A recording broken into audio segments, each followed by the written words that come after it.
சேலம் சிவராஜ் சித்த வைத்தியசாலையின் சென்னை கிளைகள். For appointment, call T Nagar branch 9940533500, Nungambakkam branch 9788827500. நேர்ல வணக்கம். இது சாணக்கியா. இன்று நம்மோடு டெல்லியிலிருந்து மூத்த பத்திரிகையாளர் டெல்லி ராஜகோபாலன் சார் இணைந்திருக்கிறார். முக்கியமான விஷயங்களுடன் டெல்லி லீக்ஸ், நாடே உற்று நோக்கக்கூடிய சிஜேபி விஷயம் டெல்லியில் நடந்தக்கூடிய நிலையில பல முக்கியமான அப்டேட்டுகளுடன் இணைந்திருக்கிறார். வணக்கம் சார். வணக்கம், நமஸ்காரம். டெல்லி ரொம்ப பரபரப்பா இருக்கு அப்படின்றத புரிஞ்சுக்க முடிகிறது. சிஜேபியோடைய காக்ரோச் ஜனதா பார்ட்டியோடைய மார்ச் ரொம்ப பரபரப்பாக நடந்தது. கொஞ்சம் நடந்து பிட்ஸ் அண்ட் பீசஸ் நடந்தது. இப்போ நம்ம பேசிட்டு இருக்கிற வரைக்கும் பிட்ஸ் அண்ட் பீசஸா நடந்து பார்லிமெண்ட்டுக்கு 500 மீட்டர் முன்னாடி வரைக்கும் அவங்க வந்தார்கள். பின்னர் விரட்டி அடிக்கப்பட்டார்கள். அங்க ஜந்தர் மந்தர்ல ப்ரொடெஸ்ட் நடந்தது. ஜேபி நட்டாவை அவருடைய டெலிகேஷன் சந்திச்சாங்கன்றதை பார்த்தோம். ஒரு பக்கம் பார்லிமெண்ட் நடந்துட்டு இருக்கு. எப்படி இருக்கு டெல்லி? புது டெல்லி ஸ்தம்பித்து விட்டது. இன்டர்நெட் கனெக்ட் பண்ணதை டிஸ்கனெக்ட் பண்ணிட்டாங்க. தவிர பரபரப்பான சூழ்நிலையில் 2 போலீஸ் காவலர்களுக்கு அடிபட்டு மிக சீரியஸாக இருக்கிறார்கள். இதுல ரயில்வே நிலையங்கள், மெட்ரோ ஸ்டேஷன்ஸ் மூடப்பட்டது. இதெல்லாம் எதற்கு காரணம்? வன்முறைகள் அதிகமாகிவிட்டது. நேற்று முழுக்கணும் அந்த இன்டெலிஜென்ஸ் ரிப்போர்ட்டே கிடையாது வன்முறை ஆகும்னுட்டு. நேற்று நைட்லேருந்து இன்னைக்கு மட்டும் அந்த எஸ்பெஷலி அந்த ஜந்தர் மந்தர் என்பது பாராளுமன்றத்திலிருந்து 1/2 கிலோமீட்டர் தூரக்கு இருக்கு. அந்த ஜந்தர் மந்தர்ல நேற்று நைட்டு மட்டும் சோனம் வாங்சுக் அந்த அபிஷேக் 2 பேருமே படுத்திருந்தாங்க. அடுத்து படுத்துறது உண்ணாவிரதம் இருந்தாங்க. சோனம் வாங்சுக் எடுத்துட்டு போயிட்டாங்க. அவர் தான் பெரிய பிரச்சனை கலப்புவார்னு நினைச்சிருந்தாங்க. ஆனா இந்த அவருக்கு வந்த கூட்டமும் இவருக்கு வந்த கூட்டமும் இந்த டெலிவிஷன்ல வேற போட்டுட்டு தானே சாரசாரையா வந்தார்கள். நிலைமை கட்டுக்குள்ளாக்கப்பட்டு விட்டது எப்பொழுது. ஆனால் காலையில் ஆகாமல் இருந்தது. டிஸ்பைட் அமித்ஷாஸ் இன்டர்வென்ஷன், நீங்க போலீஸ் கமிஷனரை மாத்தினா கூட இந்த மாதிரி ஒரு பேட் இம்பாக்ட் இருக்கிறது ஒரு மத்திய அரசாங்கத்தின் மீது இருக்கக்கூடிய ஒரு கேள்விக்குறியாகத்தான் நான் பார்க்கிறேன்.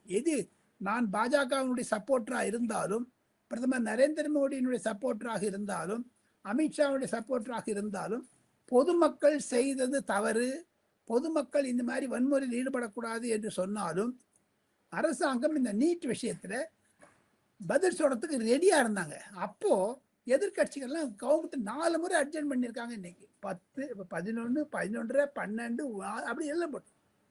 இதற்கு ஒரு அறிகுறி ஒன்னே ஒன்று. நான் 45 ஆண்டு காலம் இந்த நாடாளுமன்றத்தை ரிப்போர்ட் பண்ண ஒவ்வொரு செங்கலும் என்னோட பேசும். இன்னைக்கு ஸ்பீக்கர் சொல்லிட்டு போன அப்புறம் ஜெகதீன் அப்பால அனுப்பிச்சா இருப்பார். அப்பவே நினைச்சேன் இது அர்ஜுன் ஆயிடும். ஏன்னா ஸ்பீக்கர் பேசின்னு இருக்கும் பொழுது சீரியஸா தன்னுடைய டெபுட்டி யாரையாவது அனுப்பிச்சு விட்டுருவார் டு ப்ரெசைட் ஓவர் தி ஹவுஸ். அப்ப என்ன அர்த்தம்? அவங்களால கண்டுபிடிக்கும் பொழுது இந்த அர்ஜென்ட் பண்ணிடுன்னு 2 பேர் கவசப்பட்டாங்கன்னா அர்ஜென்ட் பண்ணுவாங்க. 4 முறை அர்ஜென்ட் ஆயிருக்குது. இது ஜனநாயகத்திற்கு நல்லதல்ல.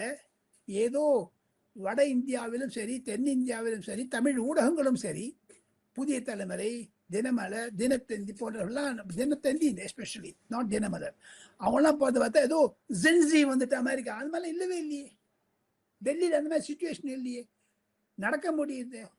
இப்போ ஸ்ரீலங்காலையும் நேபாளில் இருந்த மாதிரி ஆயிட போகுதுன்ட்டு எதுக்கு ஏதான ஒரு போராட்டம் நடந்த உடனே நரேந்திர மோடி போயிடுவார், ராகுல் காந்தி வந்துடுவார். இது என்னங்க இது? இது ஒரு விசித்திரமாக இருக்கிறது.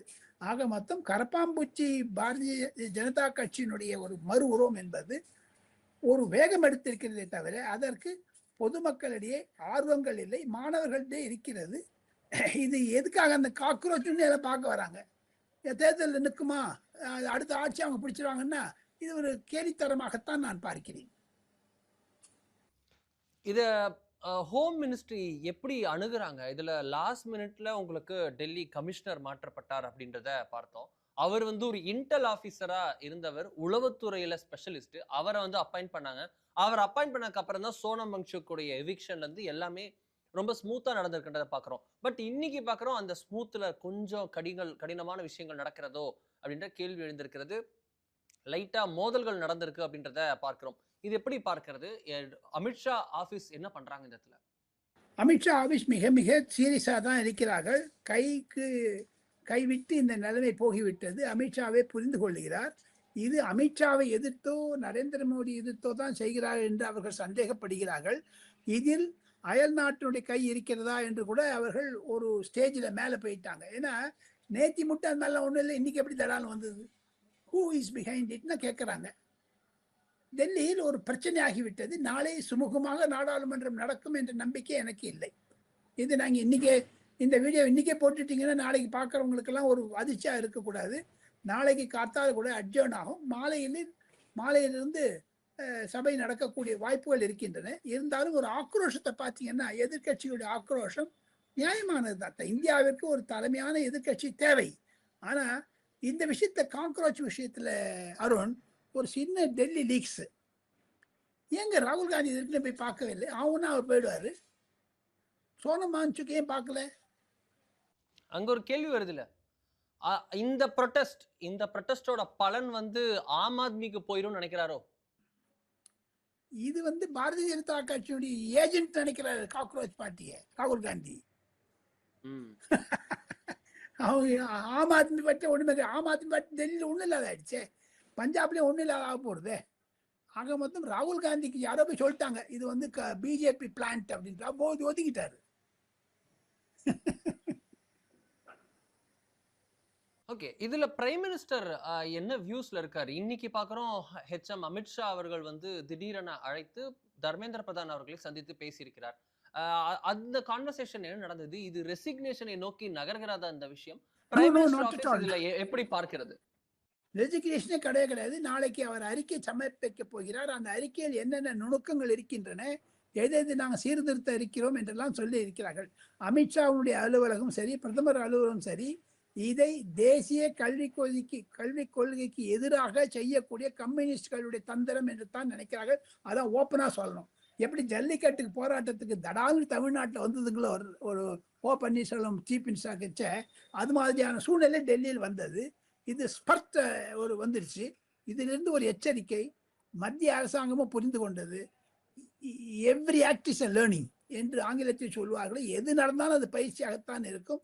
ஒன்றே ஒன்று சொல்லுகிறேன், டெல்லியில் நடந்த மாதிரி தமிழக சட்டமன்றம் ஆரம்பிக்கும் அன்று மெரினா கடற்கரையிலோ அல்லது தமிழக சட்டமன்றத்தினுடைய தலைமை செயலகத்துக்கு அருகிலோ இது மாதிரியான போராட்டம் வந்துமே ஆனால் விஜய் எப்படி சமாளிக்க போகிறார்? இதுதான் கேள்வி எனக்கு.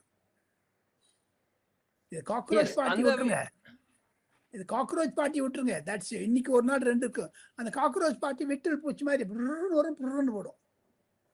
அது எப்படிங்க ஒரு கன்சிஸ்டன்டா இருக்கும்? அவனுக்கு கொள்கை என்னங்க? இன்டர்நெட்லயே ஒரு கட்சி நடத்த முடியுமா சார்? அது என்ன விளையாட்டா இருக்குது? ஓகே, இதுல ஒரு பக்கம் இது ஓடிக்கொண்டிருக்க பார்லிமெண்ட்டும் நடந்து வருகிறது. பார்லிமெண்ட்ல திமுகவுடைய நகர்வுகள் ரொம்ப கூர்மையாக கவனிக்கப்படுகிறது. Not just limited with Tamil Nadu, நாடு முழுக்க எல்லாரும் கவனிக்கிறாங்க அப்படின்றத பார்க்கிறோம். டீலிமிட்டேஷன் பில்லுல டிஎம்கே சப்போர்ட் பண்ணுமா என்ற எதிர்பார்ப்பு இருக்கிறது.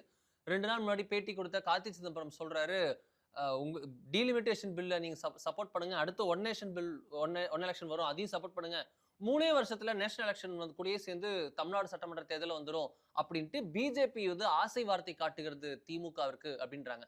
டிஎம்கே உடைய மூவ்ஸ் எப்படி இருக்கு? Are they inching closer with BJP? Inching close with BJP என்று சொல்லுவது தவறு. திமுகவிற்கும் பாஜகவிற்கும் உறவு வருவது என்பது மாண்புமிகு கார்த்திக் சிதம்பரத்துக்கு சொல்ல ஆசைப்படுகிறேன். அவருக்கு சில கிளாஸஸ்லாம் அவர் படிச்சிருப்பாரு, இருந்தாலும் திசை திருப்புகிறார்.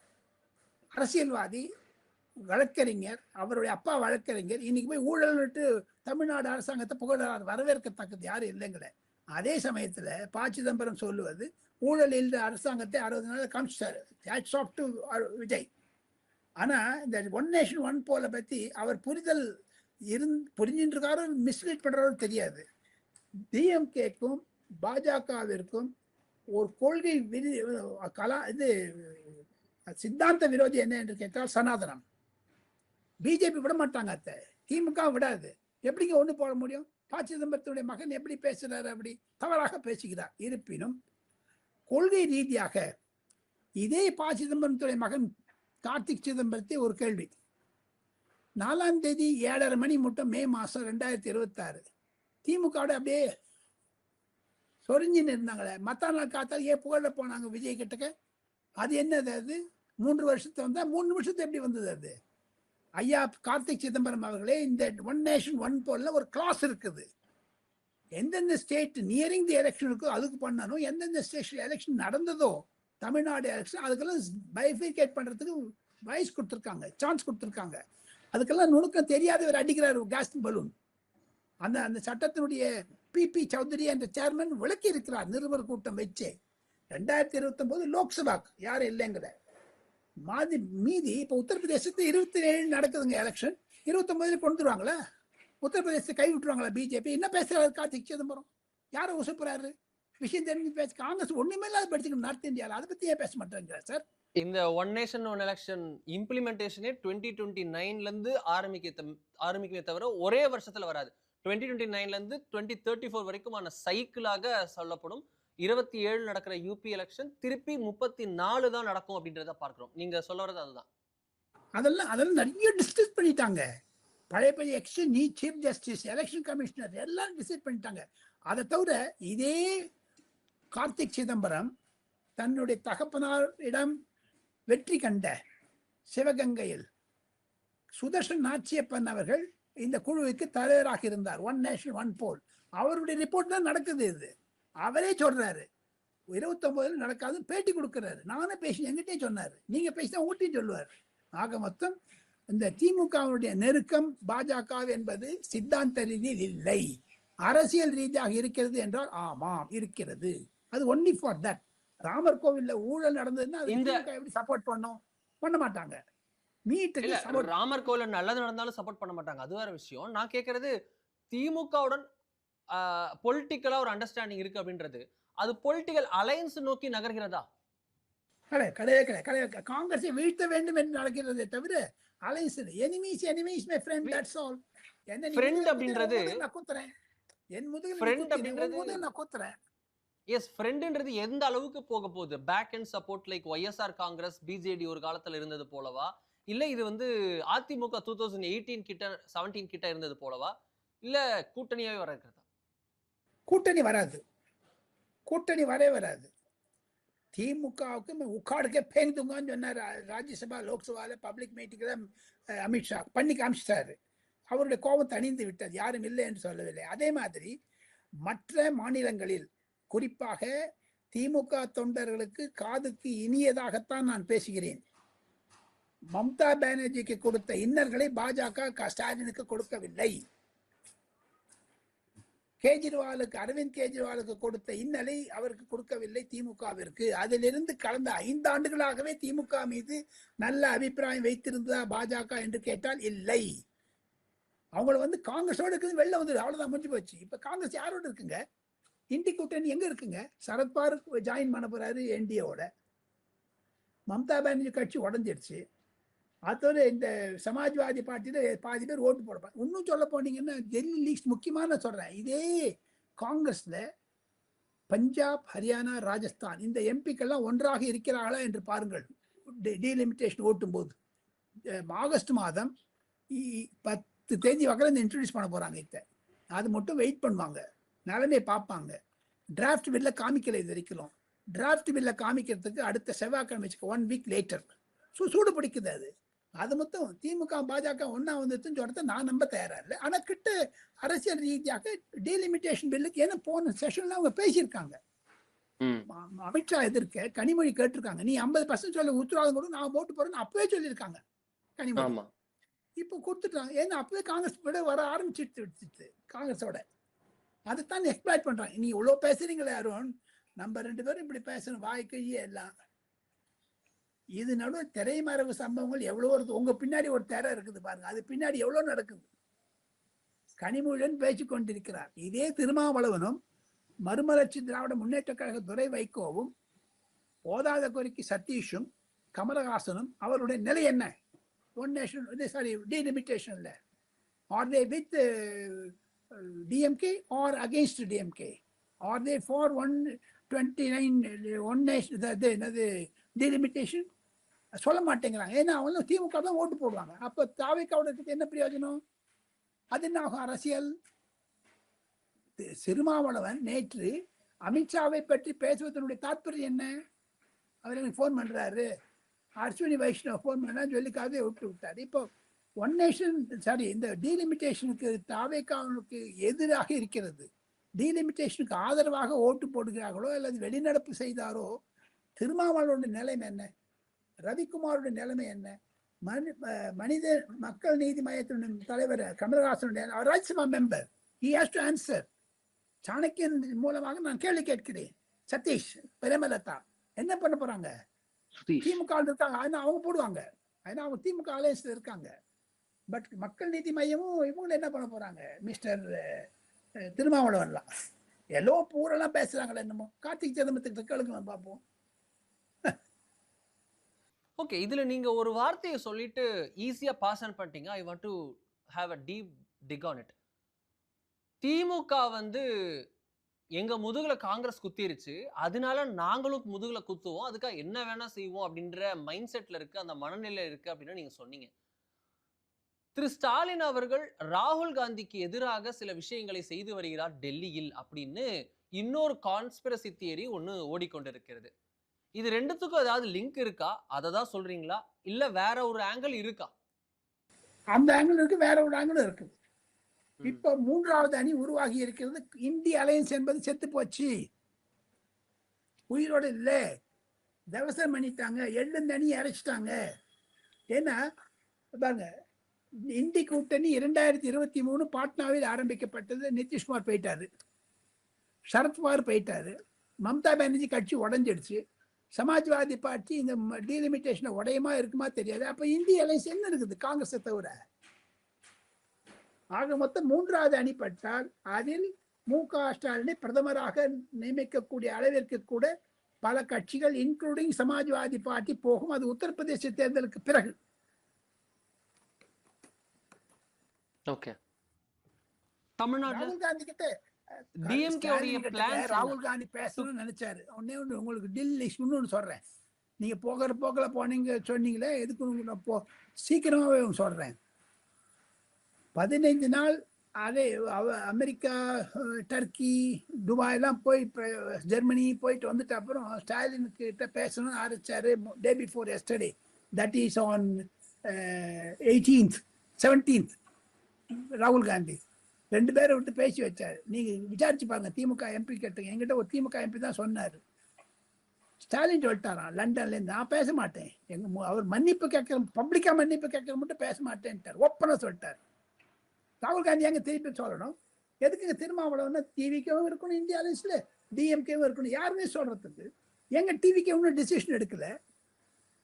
நாளைக்கு டிவிக்கே வந்து தமிழக சட்டமன்றத்தில் இன்னும் 8 எம்எல்ஏ இல்லை, 10 எம்எல்ஏ, இன்னும் 10 எம்எல்ஏ ரிசைன். இன்னைக்கு கூட சி வி சண்முகம் வந்து லெட்டர் கொடுத்துட்டான்னு கேள்விப்பட்டேன். ஸோ அதெல்லாம் பண்ணீங்கன்னா அவங்க ஆதரவாளர் 20 பேருக்கு ஸ்டேட் அசம்பிளி கம்ப்ளீட் மெஜாரிட்டி கிடைச்சிருச்சுன்னு விஜய்க்கு பாருங்க. காங்கிரஸ்க்கெல்லாம் டாட்டா சொல்லிடுவாரு. அப்போ திரும்ப அவனோட நிலைமை என்ன? திருப்பி டிஎம்கே வந்துடுவாங்களா? அப்ப காங்கிரஸோட நிலைமை என்ன? திருப்பி டிஎம்கே வந்துடுவாங்களா? நீங்க 2029 பிஜேபியோட இருக்குன்னு சொன்னீங்க, இல்லவே இல்லை. காங்கிரஸ் வந்து இன்னும் ஸ்டாலின் சொரிய பாக்குறாங்க, சொரிய கூட பாக்குறாங்க, இப்படி இப்படி தடி கொடுக்குறாங்க, இப்படி இப்படி. ஸ்டாலின் மாட்டேங்கிறார், மன்னிப்புகள். Correct, Stalin point is correct, I salute him. எங்க ஒரு நாள் 4ஆம் தேதி சாயங்காலம் மட்டும் இருந்துட்டு 5ஆம் தேதி காத்தால் அங்கே போய் தழுவல் என்னங்க இது? இப்போ கேட்குறாங்க, தென்னாடுடைய 3 முதலமைச்சர்களையும் ஒருங்கிணைக்க போறாராம் பிரவீன் சக்கரவர்த்தி, டிகே சிவகுமார், சதீஷன், ரேவந்த் ரெட்டி. இந்த 3 பேரையும் மீட் பண்ண வைக்க போறாராம், ஒரு கான்ஃபரன்ஸ் பண்ண போறாராம் பிரவீன் சக்கரவர்த்தி. அதுல இந்த 3 பேர் வரோம், விஜய்க்கு இன்ட்ரோடியூஸ் பண்ண போறாராம். இந்த விஜய் 3 ஸ்டேட்லையும் சுத்த போறாங்களாம் 2029 தேர்தலில். அது மட்டும் காங்கிரஸோட விஜய் இருக்காரா இல்ல பாருங்க, அதை பாருங்க தயவு செய்து. அங்கே ஒரு ட்விஸ்ட் இருக்கு. Lot of things are happening. Mekedatu விஷயத்துல காங்கிரஸ் ஒத்து போகுமா சார்? இதே விஸ்வநாதனும் அந்த ராஜ்குமார் மந்திரியாக ராஜினாமா பண்ணிட்டு போயிட்டாங்களா, என்ன பண்ணுவீங்க நீங்க? இன்னைக்கு 2 திமுக எம்எல்ஏ அரெஸ்ட் பண்ணிருக்காங்க. Well done by Vijay. ஏன்னா எது கண்டபடி பேச முடியுமா சார் நீங்க? அப்புறம் சீஃப் மினிஸ்டர் யாரா இருந்தாலும் சரி, இப்ப நாளைக்கே அருணோ ராஜகோபாலும் ஏதாவது முக்கிய பதவி வந்து தூரி வாரி பேசுறதா? சிவாஜி கிருஷ்ணமூர்த்திக்கும் அந்த எம்எல்ஏக்கும் என்ன வித்தியாசம்? பின்ன அதை வளர்த்து விடுறது யார்?